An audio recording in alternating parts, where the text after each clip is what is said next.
You ask Tiger to solve. This deals with linear equations with one unknown. The final result is y equals 4/3. Let's solve it step by step. Simplify the expression. Expand the parentheses. Group like terms. Simplify the arithmetic. Group all y terms on the left side of the equation.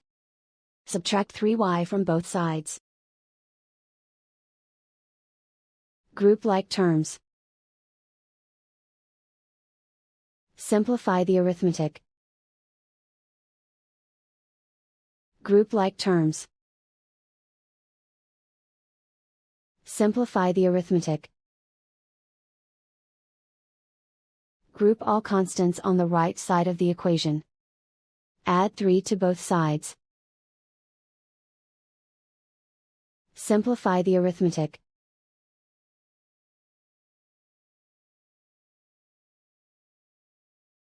Isolate the y. Divide both sides by 3. Simplify the fraction.